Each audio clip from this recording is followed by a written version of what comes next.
Hello and welcome to Behind the Bar with Bind of Cthulhu. We are here today with Kel and Skald from Awfully Queer Heroes about their game Veildhime. Hello. Come on. Yeah. Introduce yourselves, if you like. Kel, you want to go first? I'm waving at the screen, still remembering no one can see me. Not having a camera is very irritating. Hello. I am Kel of Awfully Queer Heroes, the original creator and now joint creator with Skald. I do most of the social and advertising side of things, marketing,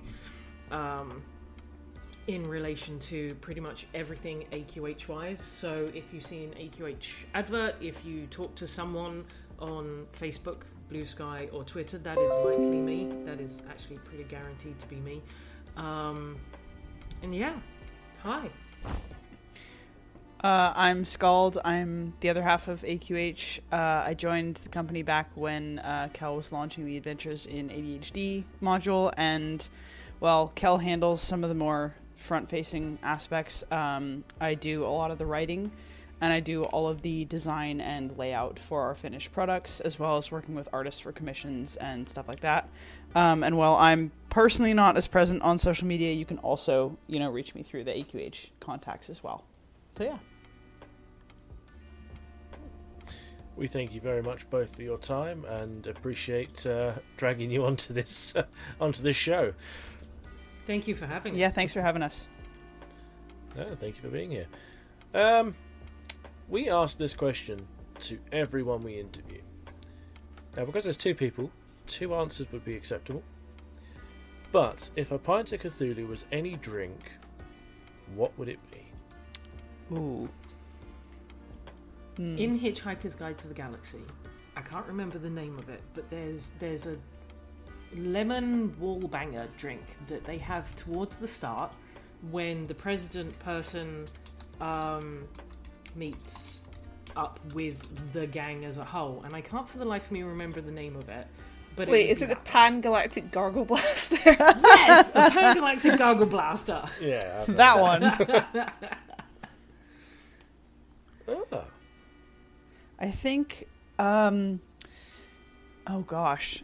What's coming to mind for me isn't an actual mixed drink. I don't know if you've ever seen that black sesame seed paste. It's kind of got a peanut butter flavor, but it's pitch black, kind of oozy. It would be that in the bottom of a shot glass with absinthe on top. So like the green-black combo, I think. That's what I'd go with. Oh. I would drink the heck out of that, actually. That sounds really nice. Add it to the list, Matt. You know I'm not writing these down, right? That's your job. Oh, no. You want to drink these, you write them down. I want to make you drink these. That's the difference. Suffer with me.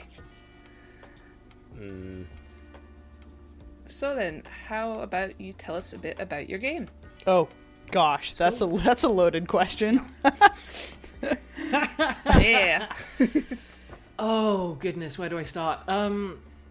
Okay, so it started in a crazy, off-the-wall way that you would not ever imagine, in that I had a dream. I had a crazy dream.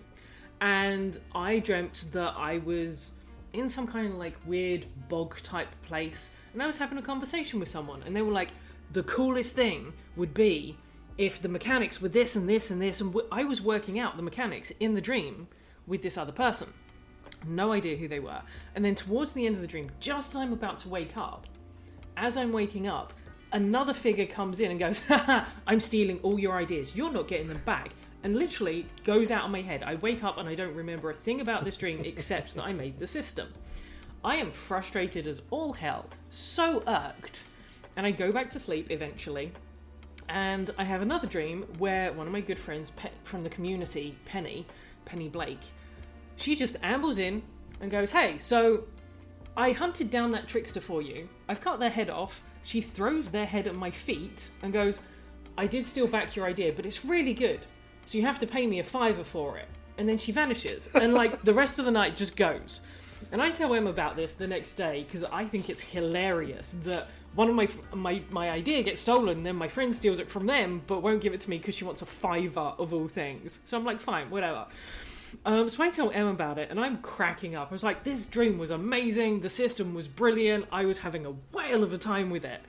And I can't remember a thing, and it frustrated me no end for days. And literally a week later, to the day, Penny's chatting away to me. She goes, hey, so I've just released one of my... she releases small, like 20-page, sometimes solo, sometimes small group TTRPGs. She's like, I've just released my latest one. Would you have a look and then boost it on social? I was like, absolutely. I'll go in. Didn't think thought about it. Bought it for $5. In less than 5 minutes, I typed the entire idea back up and sent it to Em. I was like, oh, and she had kept the agreement and gave me my idea back. And like, I don't truly believe that's what happened. I just found it really funny. Like, I don't think there was some cosmic thing that she stole my idea, but I did find it really funny that it was just coincidence. My brain was like, oh, you gave her a $5, I'll provide you your idea back now. And I even told Penny about it, but yeah, so then I told Em, and then you started working on what I'd given you and the setting as well, because you'd been writing something already. Yeah. So I had, side tangent to that, I had a separate dream, one of those really vivid ones that kind of sticks with you after you wake up, about a really interesting nature setting that was kind of like moorland with these distinct groves of trees throughout it, and there were trolls involved, so that was already going on in the back of my mind. And then Kel presented me with about a page or so of ideas for like the basic mechanics of the game. So, 3 basic stats instead of like in D&D you have 6. And I think it's strength. I should know this. Physical, mental, and spiritual. That's what it is. So those basic stats for the game, and then said, hey, can you do something with this? So from there, I went and just worked on essentially building the system from the ground up, and then using that setting idea that we had come up with to kind of flesh it out from there. That was about 2 years ago. Yeah, about 2 years. It took a long time between the writing and just the building, and then all of the playtesting. It took a long time to kind of build and come together. I think that the playtesting was probably the longest. Yeah. For clarifying... Yeah, but to clarify, the system isn't math heavy. It was the math to make sure that everything was properly balanced as you go up in levels from the start, that you're not crazy overpowered and god level at level 5 type thing. So the system is not math heavy at all. Yeah, I think the hardest, it was definitely the part that took the longest and took the most work for me, at least, was the math. Oh my gosh, there was so much math, just making sure it was all balanced for the attributes and all that kind of stuff. It was a lot of math. Oh yeah. Well, we did. Penny playtested it for a while for us before we playtested it. Miranda, who is World of Cord in the community, she playtested it for 2 or 3 months with her group. They gave us feedback that we then revised and went through and set up a group ourselves, and then we playtested it for a year, going through and making changes as we were going to make sure that, oh, that's completely broken. Like, for example, before we even gave it to Penny, I'm sorry, darling, I'm going to throw you under the bus here. There was a mechanic. There was a mechanic that was if someone's dying, Go for it. Have 0.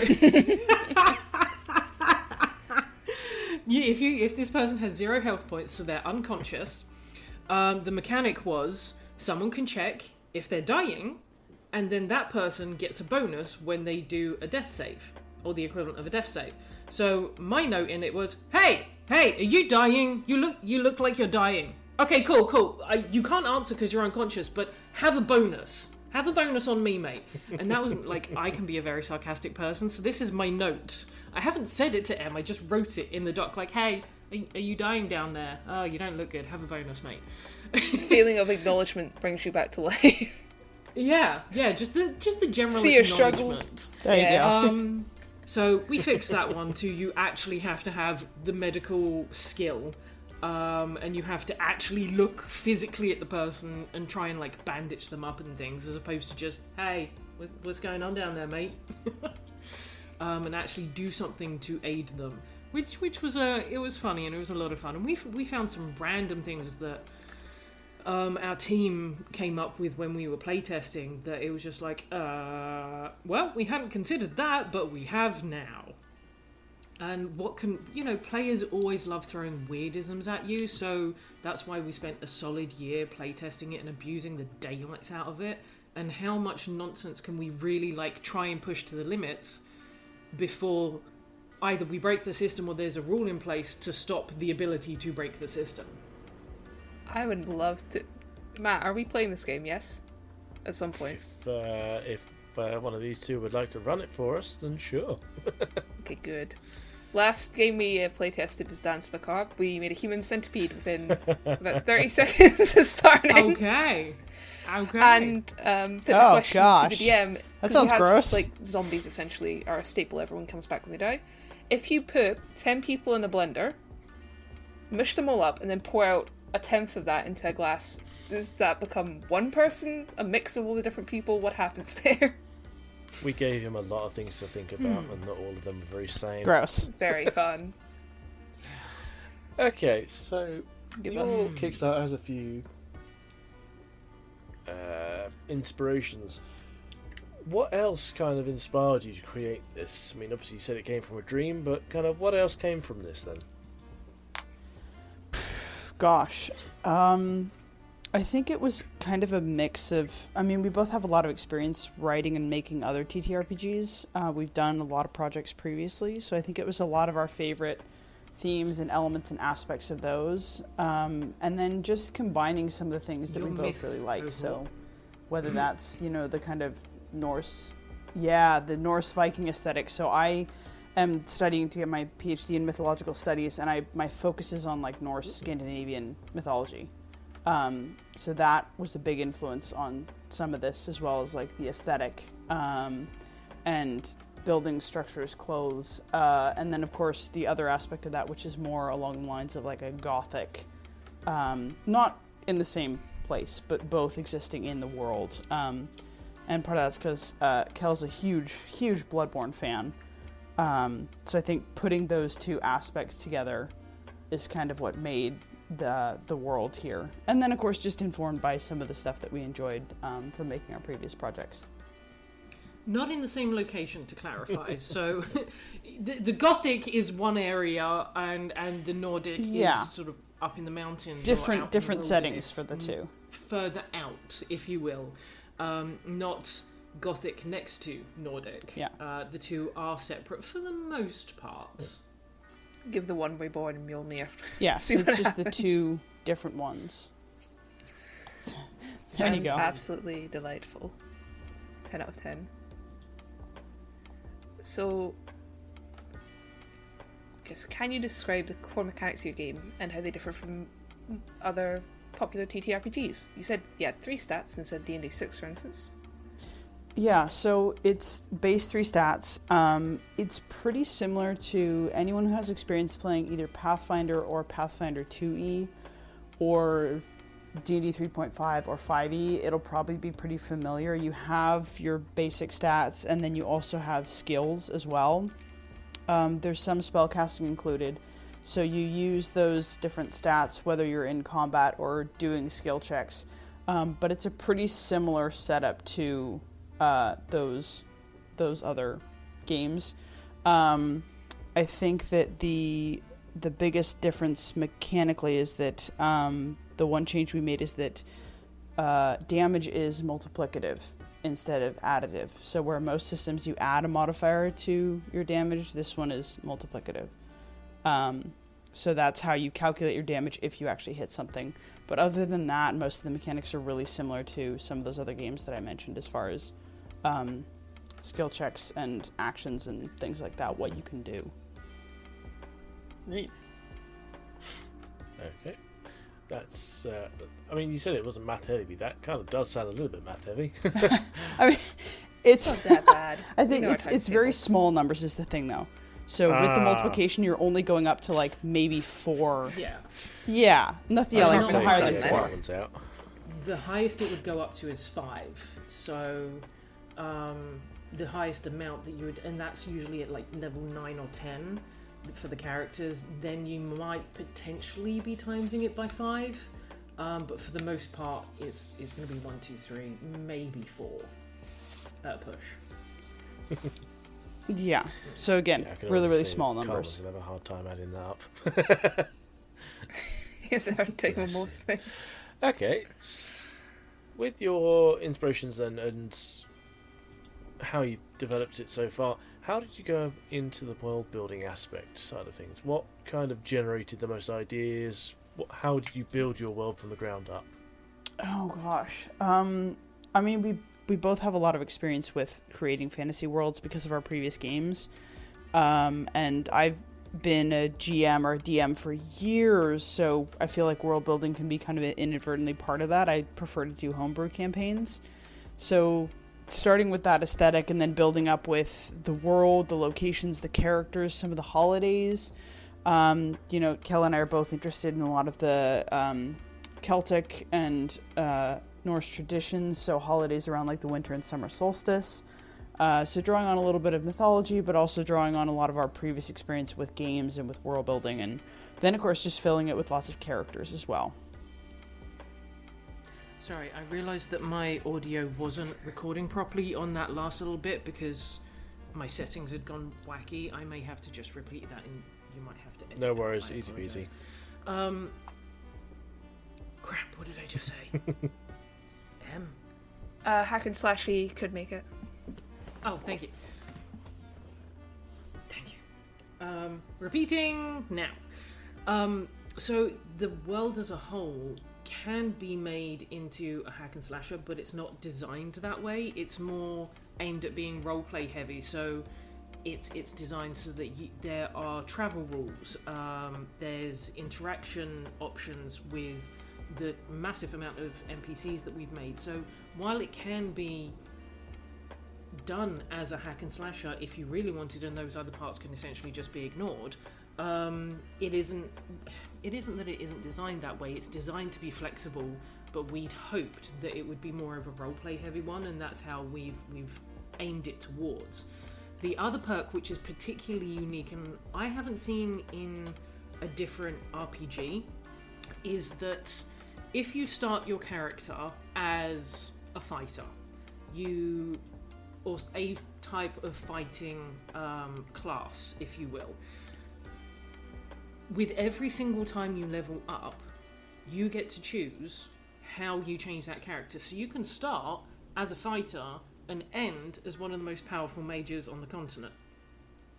Or you can start as I have fire, I can send fireballs, or I can do this cool spell, and become an incredible fighter instead, or a ranger. So the way that the stats are designed to be able to work is it doesn't matter what you want to do. It doesn't matter overly what you start with. You can create anything of your character within the bounds of this world. Small. Yeah. So you've got magic and you've got melee, and there's some limitations. So, you know, higher level spells, you would have to choose a magic class in order to access those at the higher levels. Or for example, only warriors can use shields. But beyond that, there's a lot of flexibility. So if you wanted to make a Witcher-like character, spells and melee, you can do that. You can kind of mix and match and get the balance of magic and melee that you want in your character, and it's very, very flexible across class. There's obviously some limitations and they start a bit differently, but where you take it and how you progress your character is much more up to you. Another part of what, you know, we really wanted to do as far as what this world entailed and what this game entailed was, in the same way that you have that freedom of character and you can really be really flexible with the character that you make, we tried to orient a lot of stuff around the aesthetics of the characters. So what I mean by that is that when you're building these characters, you have a lot of freedom to have a character that is able to be in the world and move through the world in the way that you want. Random example, it always bothered me, I think it's in 5e or one of the D&D games, where the highest damage single-hand weapon, I believe, is a rapier. And I would occasionally play a character who that was not part of their aesthetic at all. So you have to choose whether you want to have a mechanically efficient character or one that looks the way that you want.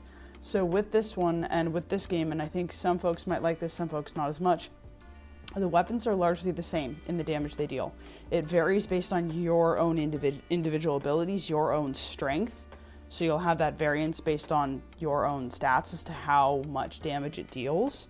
But the weapon's base damage is pretty much the same for all of them. So you can choose to have your character have the clothes, the items, the weapons that you want. The aesthetic can be what you're trying to build. And I think we really geared it towards a lot more the role-playing crowd in that respect. Same with some of the appearance of the different ancestries. And we went really queer with those. So there's some ancestries that have, distinctly bright colored hair, even almost neon shades. Others, have colored eyes, multicolored eyes, or like golds, silver, different colored eyes. We've also got, the sharp canines as one of the traits.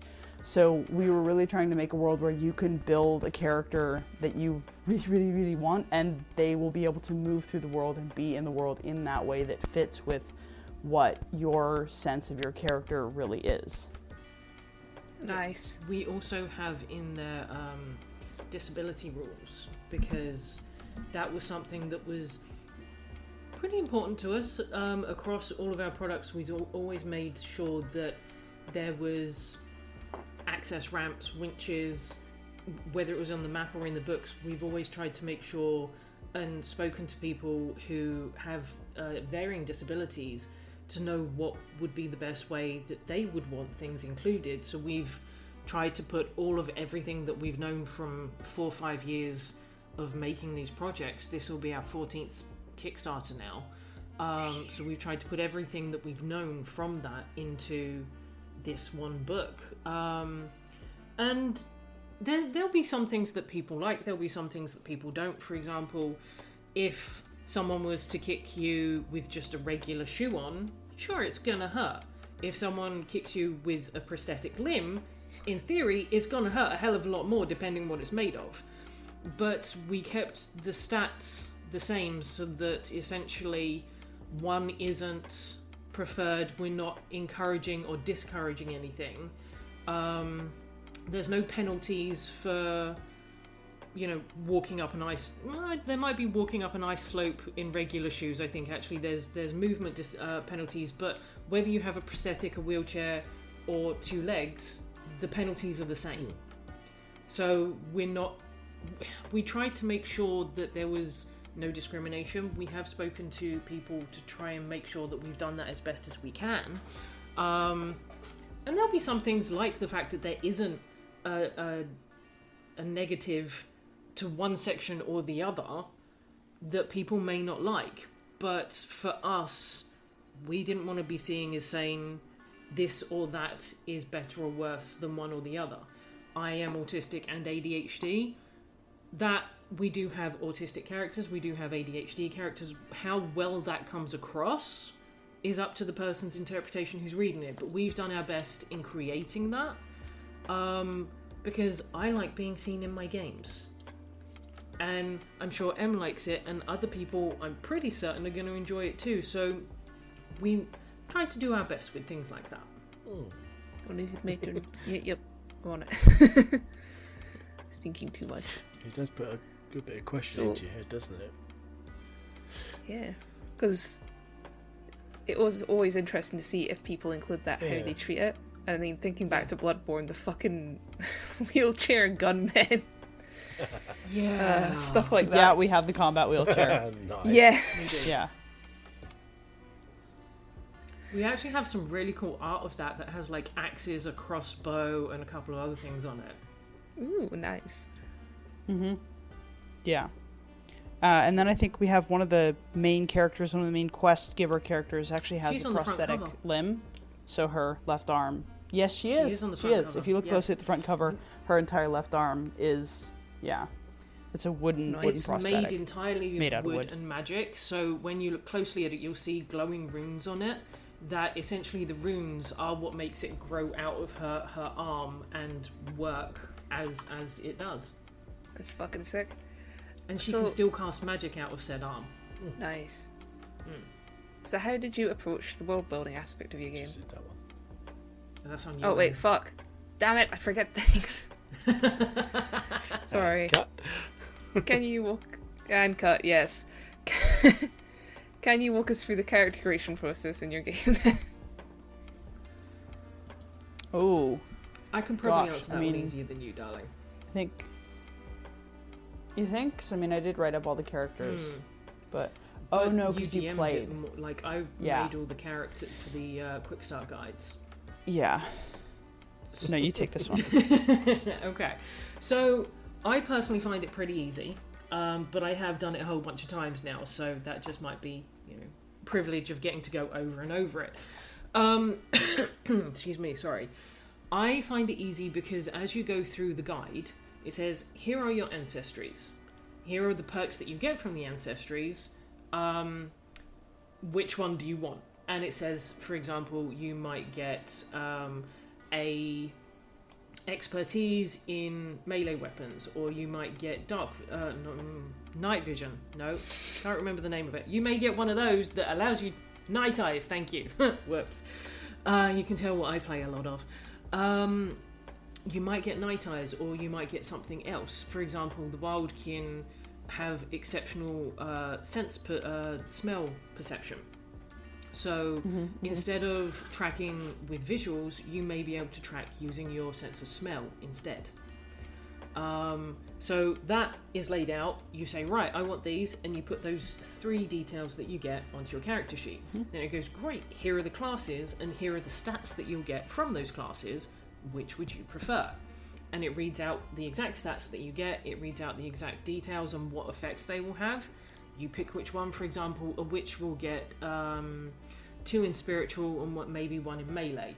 But a ranger might get 2 in ranged and 1 in melee, but no spiritual, so they can't cast spells, for example. They can add that later on their first level, should they choose to. But to start with, they won't have that. So you pick which one you like the most of, and you write down those 3 things. Then it says, great, here is your starting equipment. Put that in your inventory. You pick your name, you pick your gender, whichever you want, or none. Non-binary is absolutely valid, completely and utterly. If you look at the quick start guide, there's at least 2 non-binary characters, I believe, because I made them, so I do that a fair bit. And yeah, so then you've got your name, your ancestry, all your stats, your starting equipment, you're ready to go. Nice. And we also have it in the book, so it says, this is more for the GM section. So it says, here is level 1. You can either do it by the amount of experience points, or you can do it by big milestones. So you can say, great, I think you've worked hard enough, you guys have leveled up. And then next to that, it says, this is what you get at that level. So there's no ambiguity, there's no guessing, oh, I'm at level 6, what do I get? You scroll down to where it says level 6, it goes, you get 3 attributes, or you get 3 skills, or you get 2 attributes and 1 skill. And it tells you exactly, step by step, everything that you need. So a complete beginner GM who's never GM'd anything before can do it, but someone who's experienced can also go, great, I've skimmed that, I know what it is, and then just deep dive into the good stuff. Well, with all this in mind and the setting itself, what kind of experience are you looking to give players? Are you looking to go slightly down the horror side, slightly more down thriller side? What kind of thing are you looking to create here? Well, we originally built the world to accommodate a lot of different kind of tastes, so I think a lot of that would be up to how the GM would want to run the world. And there's additionally different quests that you can do that would take you in different directions. For example, we did one session of our test play where we had we were in one of the more gothic cities, and it was All Hallows, and there were jack-o'-lanterns, ravens, mist, all that kind of stuff, and there was a masquerade ball that everyone went to.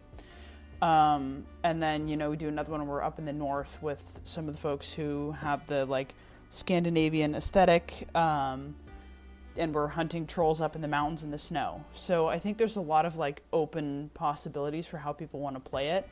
As far as the world itself, it's not exactly light, not exactly dark. It's one of those very kind of precarious on the edge worlds where the decisions that you make matter. and there's both dark and light that you can find in the world. Think kind of like Witcher 3, Wild Hunt, if you played that one, where it's like there's a little bit of both in the world. And so how you play through it and, you know, what you go for is really up to the players and the GM. And it's very much designed as kind of an open sandbox style world. The quests, which are optional, give you some direction, but it's pretty open to whatever your specific group is looking to get out of it. That was honestly hellish to play, to go up against. That was hard. hard. Yeah, and then there was this one where, for example, some of the creatures that we used are a little bit on the darker side. There's plenty of horrible things that lurk in the shadows and go bump in the night. And one of them was it's based on Scandinavian folklore. It's called a pesta, and it's basically the physical manifestation of the plague. That was a rough fight. And it's one of these kind of dark and twisted creatures. So we include that in there.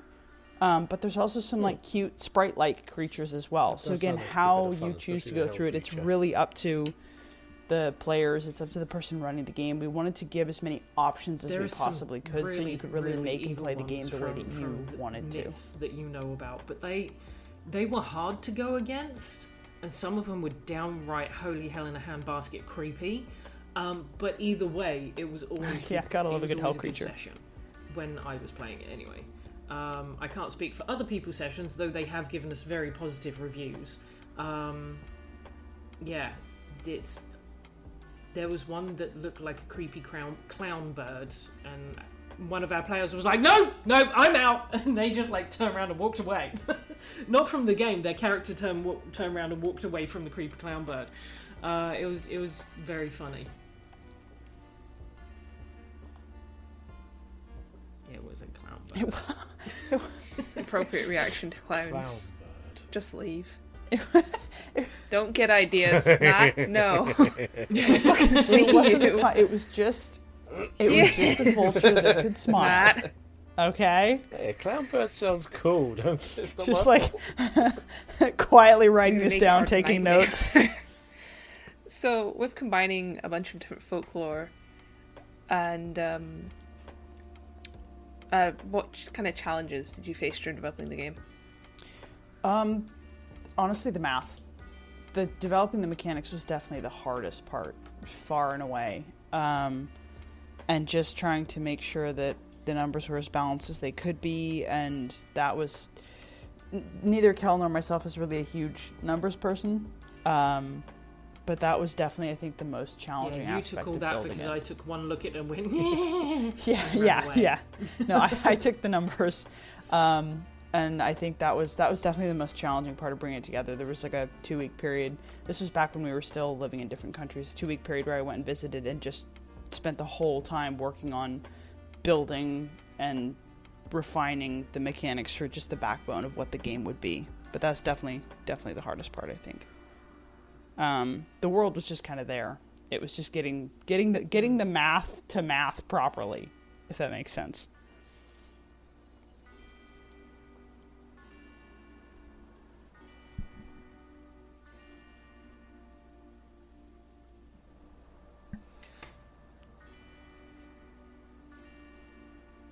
And that being said, everyone who has reviewed it has been incredibly positive. We've had feedback on like, hey, this thing is broke as shit, which obviously we've fixed. Yeah. And that's fine, because on a first go through, there was no way we was going to get even half of everything perfect. But for the setting and the second and fourth and fifth go throughs, everything has been incredibly positive from people. One of our playtesters is constantly on Blue Sky like, oh my god, people, look at this project. This project is amazing. I'm going to spend all my money on it. And I'm like, please don't. We want you to spend responsibly. But they've been amazing because they just fell in love with it. And they were like, as soon as it comes out, I'm running it on all my games. You cannot stop me. I'm like, we don't want to stop you. But it's been really nice to see that it's been positively received, so that's good. So you did touch on it a little bit just then. How did you go about balancing all of your mechanics?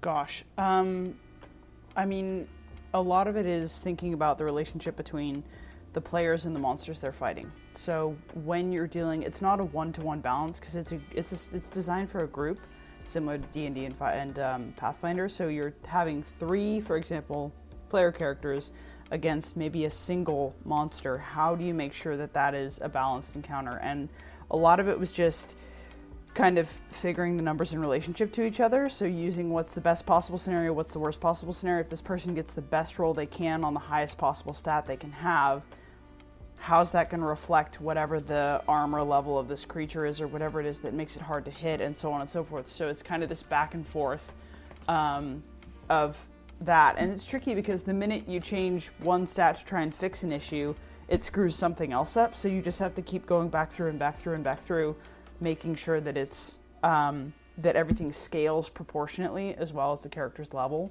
And then after that, just roll a bunch of dice.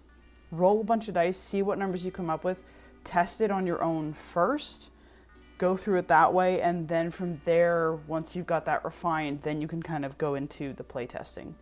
But it's all about, at least with the leveling in this, making sure that the increases are proportionate, that even if you're maxed out in one aspect, that you're not so overpowered that everything's super easy, and even if you're lagging on a different trait, that you're not suddenly going to die because of it. So finding that balance point, which is mostly a lot of, I feel like, stabbing in the dark until you hit something.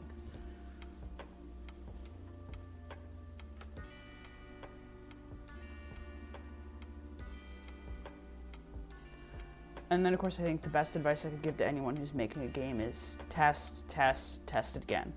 Because that's how you'll find the little things that are broken that you didn't see the first time through. So all that time that you had playtesting, it was invaluable. A+. How do you handle combat and conflict resolution in your game system? Combat and conflict, as you know, well, you're going to know this one better than me, because I've only done it from a player point of view, not a GM point of view. Yeah. I would say from a GM point of view, with the combat and conflict, you have combat that's similar to any game. Usually is resolved when something or someone dies. But there are alternatives to that. We do have rules for fleeing that are also included. And then the non-combat conflict is resolved with skills. So, for example, one of the skills that you can have is called Gab, like Gift of the Gab. So that's how well you can either coerce or intimidate or cajole someone, befriend them, whatever, how good you are at winning them over with your words. So we have skill checks for resolving either if you're trying to climb up something or if you're trying to barter with someone for other things that might come up in world. Something that you briefly mentioned that I'll just expand on is if you do want to flee, said there's consequences. Essentially, if you turn your back on the creature and try and run, your armor rating goes down by 5 until you're safely away. So if you only have, for example, say an armor rating of 7, that goes down to 2, and they only have to get above a 2 before they'll actually connect or cut through your armor and damage it and damage you.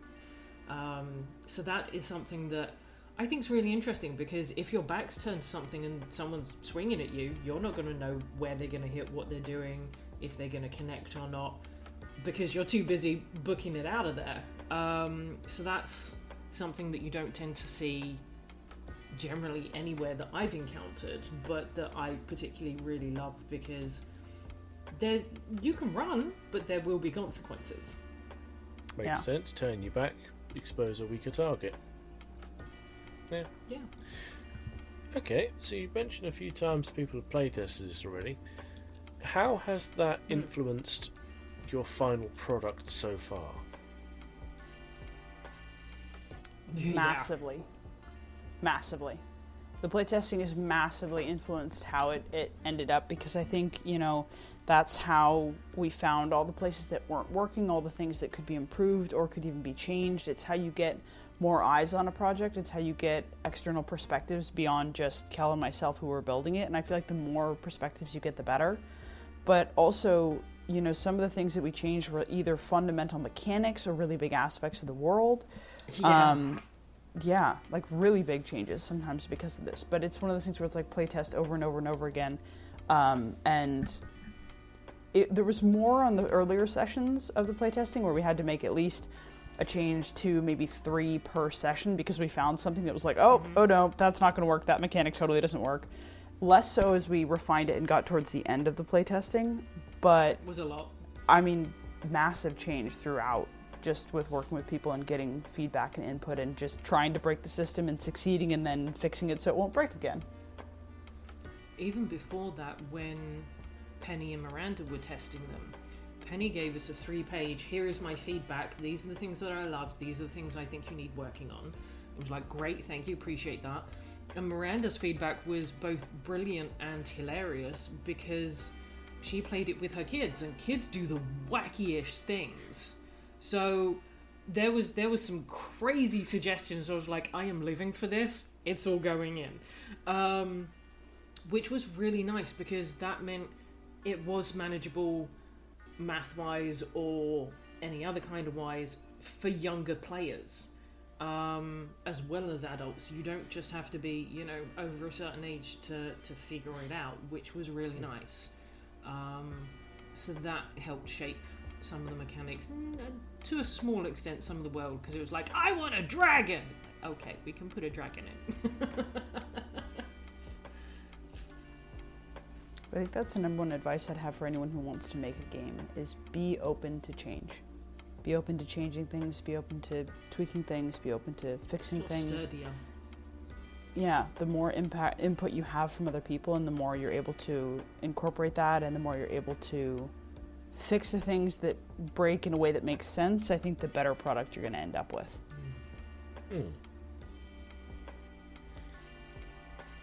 Here's a always fun question. What was the best part and the worst part of making the game? Oh, the math was the worst part. The math was Which I was absolutely not the worst involved part. with, but yes. Absolutely the worst part. Oh yeah, the math was the worst. I think the best part for me as a GM and someone running it was being able to see how our players could get the accessories and the aesthetic that they wanted for their characters, and to see them see the way that the mechanics were different and how that let them do something that they really wanted to do that they might not otherwise have been able to, whether that's having a certain weapon or a certain appearance or, you know, certain gear, and just really seeing the reactions to when players got to play their characters the way they really wanted to, and how excited they got and how enjoyable that was for them. That for me as a GM was really, really, really enjoyable. Magic tattoos. Oh yes, yeah, that was the other thing, magic tattoos. Among all the other enchanted gear and whatnot you can customize your character with, we do have magic tattoos in the game, so you can choose appearance, color, anything like that to get the attributes that they have. But again, keeping it so you can really design your characters the way that you want them to be. Fair. That was up there for me. I won't deny that was up there for me. Mine is a little bit different though, because being on the player side of it, because you were GMing it, I got to meet... We have a lot of Easter eggs in the project for folks who have supported our work before, or for folks who are in the community. And getting to meet the Easter eggs, one of which is my character from the very first campaign I was ever in, which was Zane. They have been in every single project, one way or the other, whether they were named or just described. They've been in every project, and now they're a fully fleshed character. Most of them, they were just like, oh yeah, I know this person over there, Zane so-and-so, go speak to them. And that would be the end of the Easter egg. But in this, they're a fully fleshed character again with their own role in this particular project. And on the other side of that, we've made people that we know from the community into NPCs for that either are their version of their favourite characters that they always make recurringly that we happen to know just because we know them fairly well, or if we know that they prefer to be in there as themselves, we've created a version of them so that we can then give them the book and be like, hey, thanks for supporting us over this time. And that was really nice for me, because I love that, and I love the community as a whole, and people have been there for us a lot over the last 4 or 5 years, and it's meant a ton to us for that constant support and that constant kindness and constant checking in and messaging someone being like, hey, I know that you love particularly fantasy books, I'm reading this one at the moment, I think it'll be up your alley, just wanted to say hi, hope you're good. And that'll be like one message for 6 months, and then I won't hear from them again for another 6 months till the same thing happens again, and I'll do the same to them and stuff. And it's nice that we got to immortalize that in a way. We wouldn't be where we are today. That genuinely does sound like a lovely thing to be able to do. It meant a lot to me, and I didn't know Em was going to do it, so when I was meeting these people as characters, I was like, wait, this sounds like so-and-so, and that one sounds like this person, and Em was like, yes. Yeah, because again, we wouldn't be where we are without those people, and there's a lot of wonderful people and wonderful creators in that community, and we've had a lot of support over the years from some of these folks just coming back, whether they're people that we've worked with for our projects or just people who've really supported them a lot or play tested or done Twitch streams or that kind of thing. And so being able to do this is a way of, with this project that's kind of a culmination of a lot of the work that we've previously done, being able to put a little thank you in there in the form of these characters to just acknowledge the people who got us here. And for me, encountering them as a player and seeing them as a character was so exciting. Like, hearing their description is like, wait, I know this person. Like, oh, is this so-and-so? And getting all crazy excited. It was a lot of fun.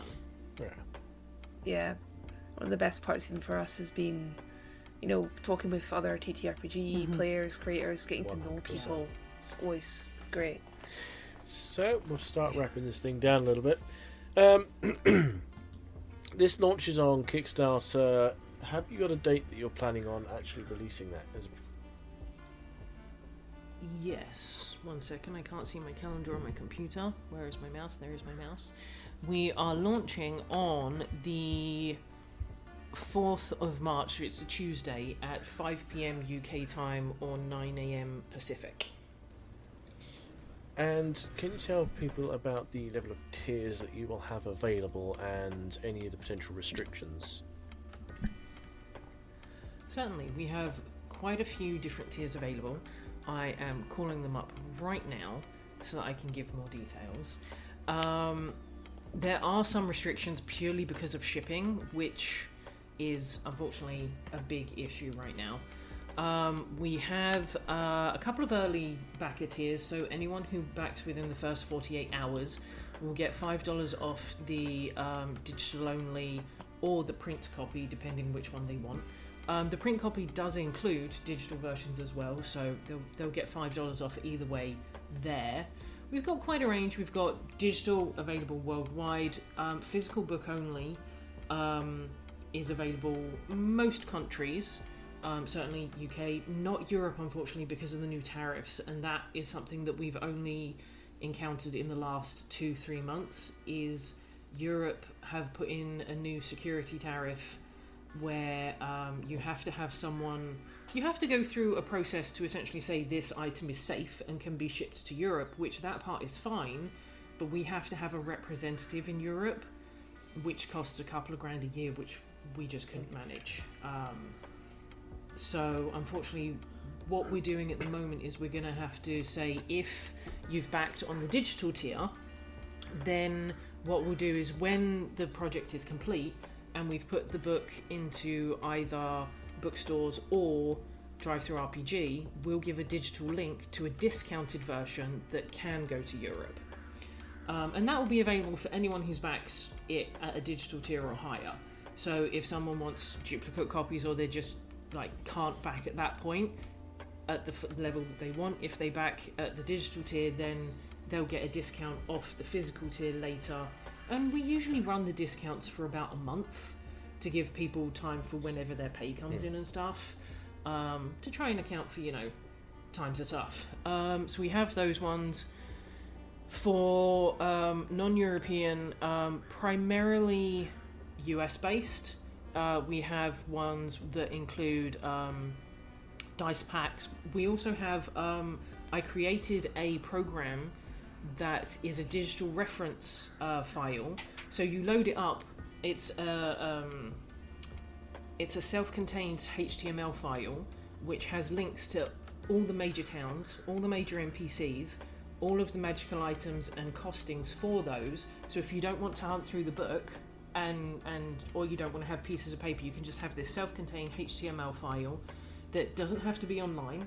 So you can have it on a Kindle if you wanted, that's disconnected, so long as it can run somewhere, and that's included in every tier, from the digital, the printed, it's in all of them, and it includes absolutely not everything, but absolutely everything in relation to what the NPCs' names are, what their general sort of look, names, title, what their role is in the town, so if they're a tavern keeper, jarl, things like that, what their sexuality is.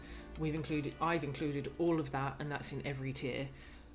We do have dice, but if someone in the UK wanted those, it would be a case of drop us a message, or back the tier as a US one and add a little bit extra for the cost of shipping, because for the most part shipping to the UK is too expensive, so we'd have to work something else out for you. But we've got custom streaming overlays. There is a tier that has hand knitted scarves by myself. I have spent the better part of a year hand knitting all of the scarves that are based on the colours of the world. So they're designed to be wearable if you were in the world. I have the knitting loom right next to me, which I can't show you because I don't have a camera. I'm so sorry. But yeah, I have one that's 3/4 finished right next to me at the moment. It's probably the last one that I'm going to get to do. But yes, I have a few of those that are all based on the world and what colours people would wear in their clothing of the world. So greens, browns, maybe some greys, a mix of different things. A lot of them are green and silver, or green and grey. Some of them are autumn colours. So we've got those. We've been focusing on the green ones primarily, but I do have a couple of the others. And yeah, so then we have a merchant tier as well, but that would be for anyone who has either a brick and mortar or an online store. And because there's 2 books within the project, so when people are backing it, they get the 2 books instead of just the 1. The merchants get 5 of each, so they get 10 books in total for what they're backing. Nice. And I can't help but say there's been a very enthusiastic crow in the background of yours. Yeah, there's a lot of them. I know, right? I am so sorry. Fine. They love It's milk so time. She's even giving this really detailed explanation. All of a sudden it's car. Okay.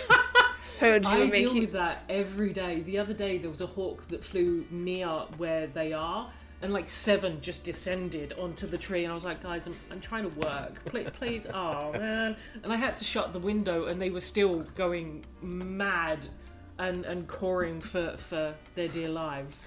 I love it. Well, Jay, do you want to shut us down then? And we'll let these lovely people get on with their day? For sure. So, just pretty simple. Where can people find you? Okay, we are on Twitter. No worries. We are on Twitter, but honestly, I don't go there a whole lot. So if you message us ever on Twitter, please bear with me, because I go there maybe once a month now to just check it out and make sure that's correct. That is AQH Publications. Blue Sky is where I pretty much live for the most part. That is AQH Publications. Kickstarter is our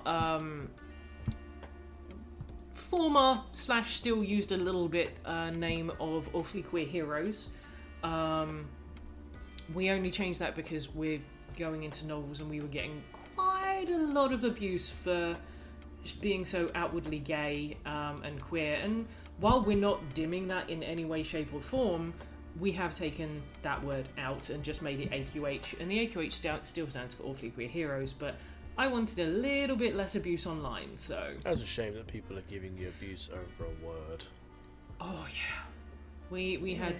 I've had some fun ones. I've had someone demand a refund because after backing on Awfully Queer Heroes, our page being filled with rainbows, they got upset because the progressive pride flag was twice in the book, and they were like, "Give me a refund." I'm like, "No, I'm not giving you a refund because you're homophobic. Go away." And they're like, "People cannot see me owning this." I'm like, "Then don't show them." It's a book. I was so unsympathetic, and they hounded me for months to give them a refund, but I refused. Like, if there is a problem with the product, it's damaged, if there's something not right, I will absolutely do whatever I can to fix things. If it's because someone's a homophobic piece of poop, they can go burn somewhere because I don't care. Call that a bigot tax. Yes, quite. And they tried reporting me to Kickstarter, but Kickstarter were like, "You have your product, go suck it." Over a flag. Yes, thank you, Kickstarter. Over a Yeah, it wasn't a great time, but and I get one of those probably every couple of months, so we are most places anyway. Long story short, my apologies, under AQH Publications, but on Kickstarter it is Awfully Queer Heroes. It is super gay. We do everything to be as inclusive to everyone as we possibly can, except bigots, Nazis, or racists, because they can all burn. So yes, that's pretty much where you can find us. Please come talk to me. I love talking to people online. Always up for a chat, and I'll happily chinwag with anyone for so long as I'm awake and actually able to. Love it. Well, thank you very much. Yeah, this has been a Pint of Cthulhu talking to Awfully Queer Heroes about Veildhime. Goodbye for now. Thank you for having us. Thank you for joining. Yeah, thanks so much for having us. Really appreciate Appreciate it. it. Thank you. Bye.